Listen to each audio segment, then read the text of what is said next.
द्वितीय अध्याय श्रीमद् भागवत गीता। संजय धृतराष्ट्र को अर्जुन की स्थिति से अवगत कराते हुए बोला, राजन, दया से परिपूर्ण, आंसुओं से भरे नेत्रों वाले और विषाद में डूबे मन वाले अर्जुन से भगवान श्री कृष्ण ने कहा, हे अर्जुन, तुम्हें इस विषम स्थल युद्ध भूमि में यह अज्ञान किस लिए हुआ? यह आचरण श्रेष्ठ पुरुषों को किसी भी प्रकार शोभा नहीं देता। इस आचरण से न तो संसार में कीर्ति लोभ होता है और न ही मृत्यु के पश्चात स्वर्ग की ही प्राप्ति होती है। अतएव हे अर्जुन, इस प्रकार की क्लीवता का प्रदर्शन न करो। तुम जैसे वीर पुरुषों के लिए यह कदापि ग्रहण करने वाला योग्य नहीं है।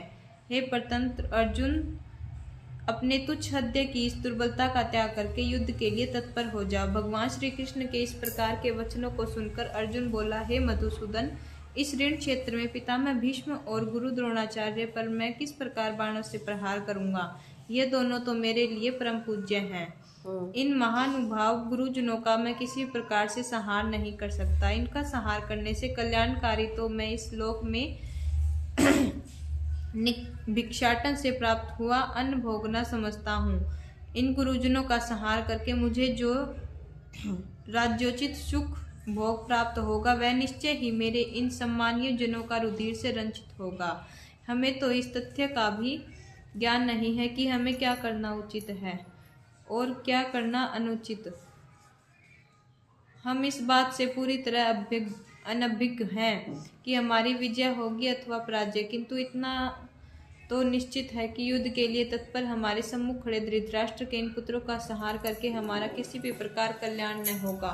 हे कृष्ण, इसी भटकाव में मुझे कायरता ने घेर लिया है। मेरी बुद्धि भ्रमित हो गई और किसी भी प्रकार के धर्म अधर्म का ज्ञान भी अब मुझे नहीं रहा। अतएव अब मैं वह बात आपसे ही पूछता हूँ जो मेरे लिए निश्चित रूप से कल्याणकारी हो।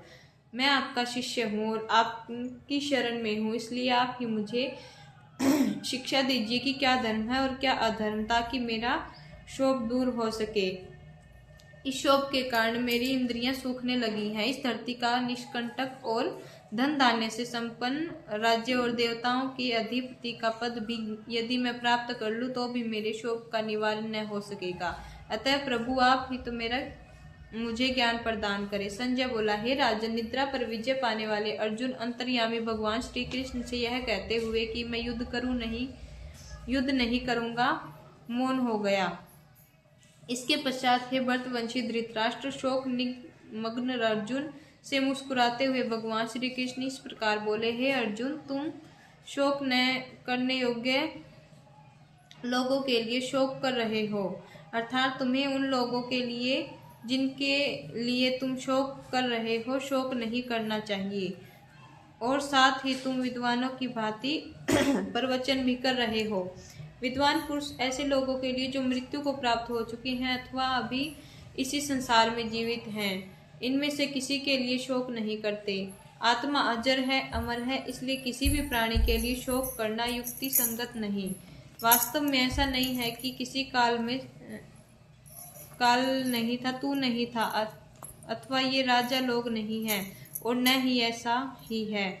इसके बाद हम सब नहीं रहेंगे। जिस प्रकार जीवात्मा की देह में बाल, युवा और वृद्धावस्था आती है, उसी प्रकार इस देह की चौथी अवस्था मृत्यु के रूप में प्राप्त होती है। ये चारों तो जीवात्मा की देह के धर्म है। इस प्रक्रिया के अंतिम चरण में आत्मा एक नए शरीर को धारण कर लेती है। इस प्रकार आत्मा एक प्रकार से अप्रभावित रहती है। आत्म तत्व को जानने वाला धीर पुरुष इस विषय में कभी भी भ्रमित नहीं होता। हे कुंती पुत्र, सर्दी गर्मी और सुख दुख तो अनित्य है, ये आते जाते रहते हैं। ये मात्र इंद्रिय और विषयों के संयोग से उत्पन्न क्षणभंगुर है। हे भरतवंशी, तुम तो इंद्रिय ज्ञानी भी हो, अतः इन इंद्रिय विकारों का साहस के साथ दमन करो। इंद्रियों का दमन करने वाला और सुख दुख की स्थिति में एक समान रहने वाला पुरुष ही मोक्ष का अधिकारी होता है। हे अर्जुन, असत्य अंततः अस्तित्वहीन ही होता है और सत्य का अभाव नहीं होता। इस प्रकार तत्वज्ञानी पुरुष इन तथ्यों का ही भली भांति जानते और समझते हैं। इस न्याय नीति के अनुसार भले ही अविनाशी समझना चाहिए, जिससे यह संपूर्ण जगत व्याप्त है।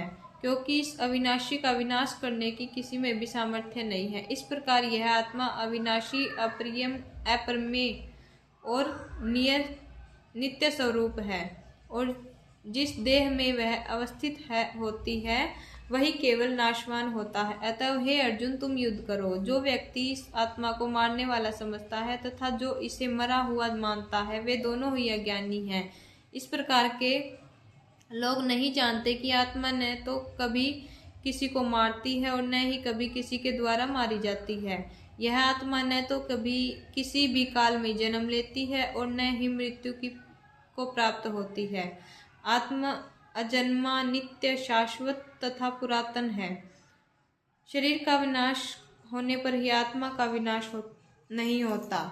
हे पृथापुत्र अर्जुन, जो पुरुष इस आत्मा को नित्य, अविनाशी, अजन्मा और अव्यय समझता है, वह कैसे किसको मरवाता है और कैसे किसको मार सकता है। हे अर्जुन, यदि तुम इस बात को कहते हो कि मैं शरीर के वियोग का शोक करता हूँ, तो यह बात सर्वथा अनुचित है। जिस प्रकार मनुष्य पुराने और जीर्ण वस्त्रों का त्याग करके नवीन और कर्म के अनुसार सुंदर वस्त्र ग्रहण करता है, ठीक उसी प्रकार आत्मा भी अपने जीर्ण और पुराने शरीर का त्याग करके दूसरे नवीन शरीर में प्राप्त करती है।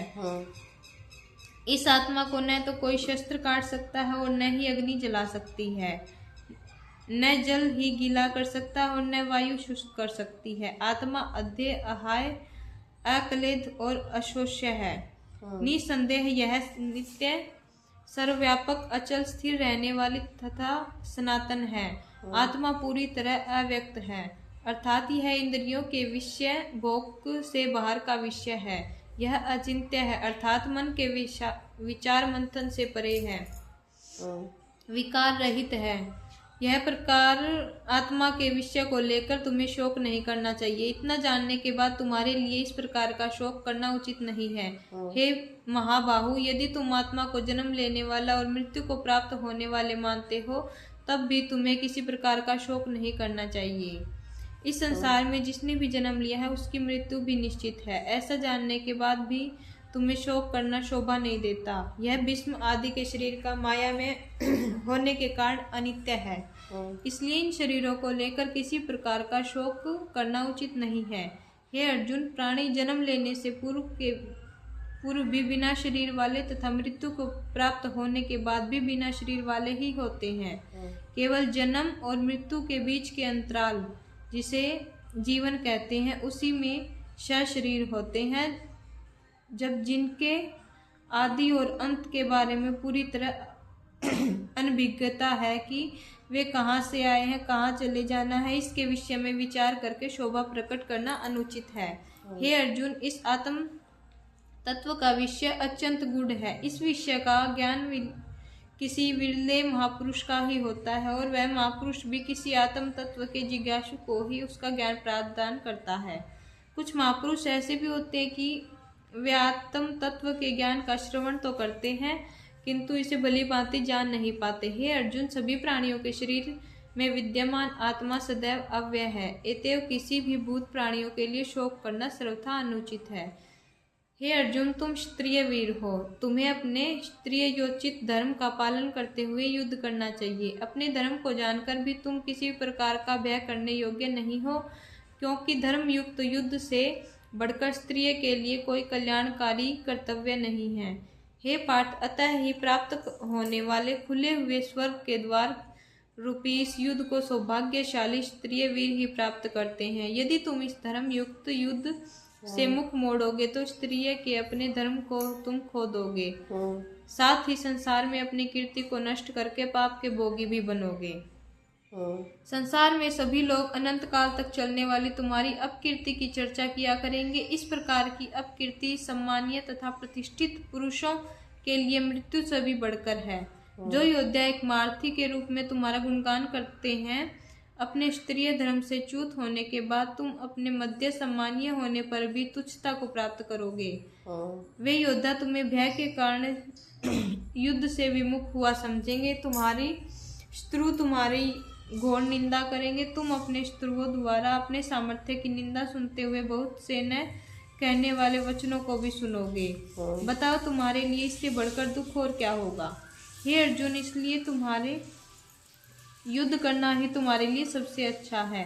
इस युद्ध में लड़ते हुए यदि तुम मृत्यु को प्राप्त हुए तो तुम्हें स्वर्ग मिलेगा, और यदि विजय हुई तो राज्य के सुखों का उपभोग करोगे। यह कारण है कि अर्जुन, मन में दृढ़ निश्चय करके युद्ध के लिए खड़े हो जाओ।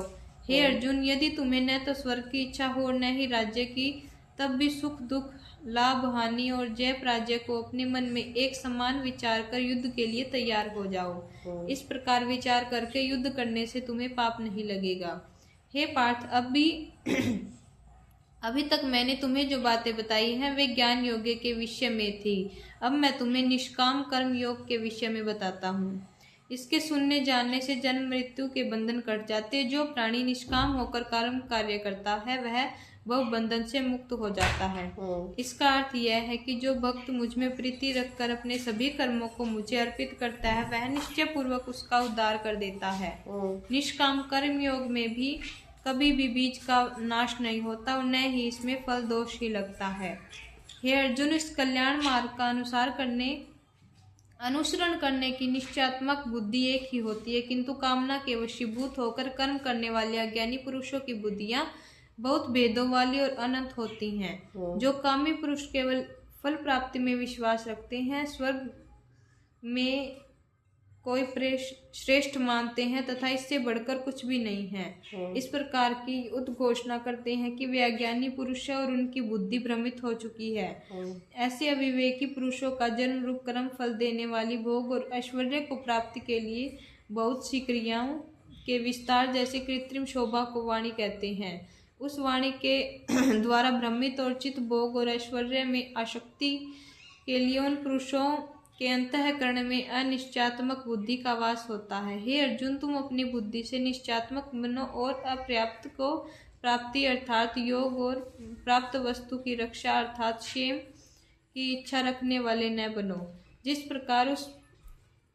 प्रकार सब प्रकार से परिपूर्ण जलाशय के प्राप्त हो जाने पर मनुष्य के छोटे जलाशय से जितना प्रयोजन रहता है, उसी प्रकार परम ब्रह्म का ज्ञान प्राप्त करने के बाद ब्राह्मण की प्रयोजन भी वेदों में केवल उतना ही होता है जितना पूर्ण रूप से जल के अप्लावित जलाशय के मिल जाने पर मनुष्य के छोटे जलाशय को कोई आवश्यकता नहीं होती। ठीक उसी के अनुसार विद्वानों को ब्रह्मानंद की प्राप्ति हो जाने पर वेदों की कोई आवश्यकता नहीं रह जाती। हे अर्जुन, तुम केवल कर्म करने में ही विश्वास रखो, फल प्राप्ति की इच्छा न करो। तुम स्वयं को कर्मों के फल की वासना वाला भी मत बनाओ और तुम्हारे कर्म न करने में भी प्राप्ति न हो, ऐसा ही भी मत बनो। हे धनंजय, इस प्रकार की आसक्ति का त्याग करके सिद्धि और असिद्धि में अपनी बुद्धि को एक समान निश्चयात्मक न रखते हुए योग में स्थिति होकर कर्म करो। कर्म करने से इस प्रकार की मन स्थिति को ही समत्व भाव कहते हैं।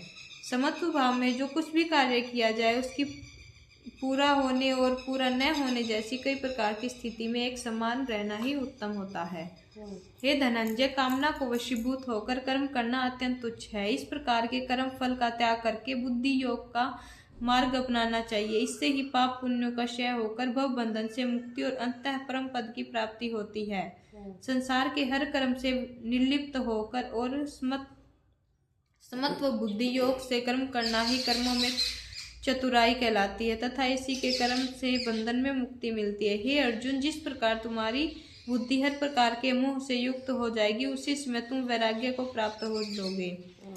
जब विभिन्न मतांतरों को सुनने से विचलित हुई तुम्हारी बुद्धि परमात्मा के स्वरूप पूरी तरह से अचल और स्थिर हो जाएगी, तब तुम समत्व रूप रोग को प्राप्त कर लोगे। भगवान श्री कृष्ण के इन वचनों को सुनकर अर्जुन बोला, हे केशव, समाधिस्थ स्थिर बुद्धि वाले पुरुष के क्या लक्षण हैं?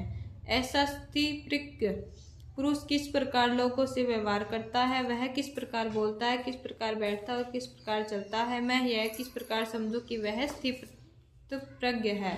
अर्जुन को समझाते भगवान श्री कृष्ण बोले, हे अर्जुन, जिसमें कोई पुरुष अपने मन में ठाने वाली इच्छाओं का परित्याग कर देता है, उसी काल में वह स्थिरप्रज्ञ कहलाएगा।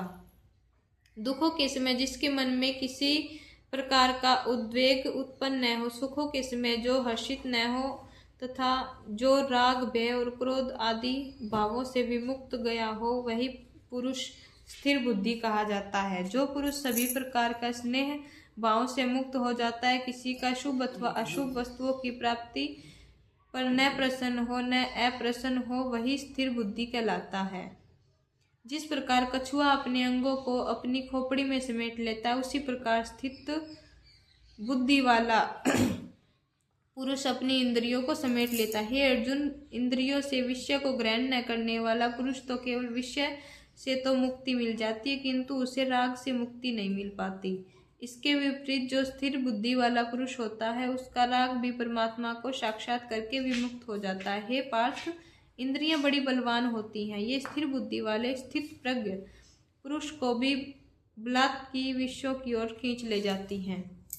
अतएव मनुष्य को अपनी सभी इंद्रियों को वशीभूत करके समाहित चित्त होकर प्रायण हो जाना चाहिए। जिस मनुष्य की इंद्रियां उसके वश में रहती हैं, उसे को ही बुद्धि स्थिर होती है। हे अर्जुन, जो मनुष्य अपनी इंद्रियों को वश में करने के बाद भी मेरे प्रायण नहीं होता, वह मन में विषयों का चिंतन करता रहता है, और विषयों का चिंतन करने वाला पुरुष विषयों की ओर आकर्षित हो जाता है। इस प्रकार विषय के प्रति उत्पन्न हुए आकर्षण से कामना उत्पन्न होती है, और कामना में किसी भी प्रकार का विघ्न उत्पन्न होने से क्रोध पनपता है। यदि क्रोध अविवेक को जन्म देता है, तो अविवेक से स्मरण शक्ति भ्रमित होने लगती है। स्मरण शक्ति के भ्रमित हो जाने से ज्ञान शक्ति नष्ट हो जाती है, और ज्ञान शक्ति के नष्ट हो जाने से इस प्रकार का पुरुष पशुभाव से ग्रस्त होकर अधोगति को प्राप्त होता है।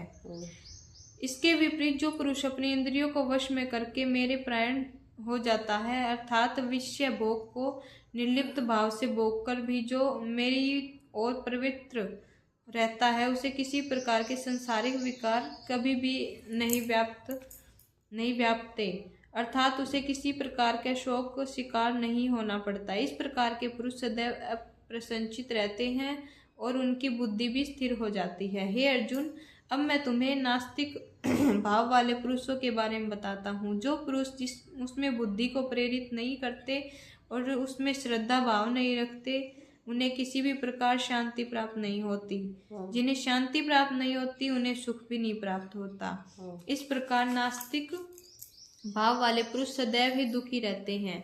जिस प्रकार जल में तैरती नौका को प्रबल वायु का वेग अपनी प्रवाह की दिशा के लिए खींच ले जाता है और उसे किनारे नहीं लगने देता, ठीक उसी प्रकार विश्व में विचरण करता इंद्रियों का मध्य मन जिस इंद्रिय के संग गमन करने लगता है, उसी इंद्रिय मन को अपनी साथ खींच ले जाता है और उसे लक्ष्य तक नहीं पहुंचने देता। हे महाबाहु, जिस पुरुष की इंद्रियां सभी प्रकार के विषय विकारों को दूर करके अपनी वशीभूत की हुई होती है, निश्चय ही वह स्थित प्रज्ञ होता है।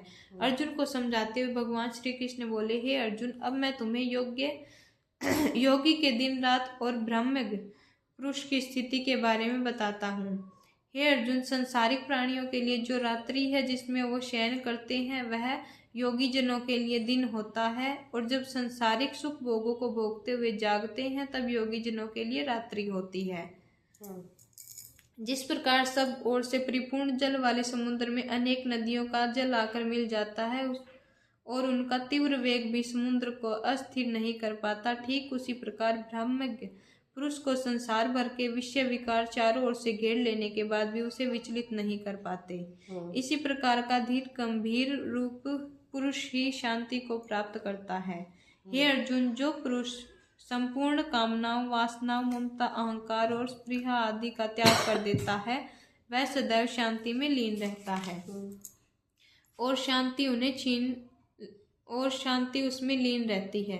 यदि ब्रह्म को प्राप्त हुए पुरुष की स्थिति है, वह स्थिति को प्राप्त करने के बाद भी योगी किसी मोह के वशीभूत नहीं होता। ऐसा पुरुष इसी स्थिति में रहता हुआ अंतकाल में ब्रह्मानंद को प्राप्त होता है। इति श्रीमद् भागवत गीता रूपी उपनिषद एवं ब्रह्म विद्या तथा योग शास्त्र विष्णु श्री कृष्ण और अर्जुन के संवाद में सांख्य योग नामक दूसरा अध्याय संपूर्ण।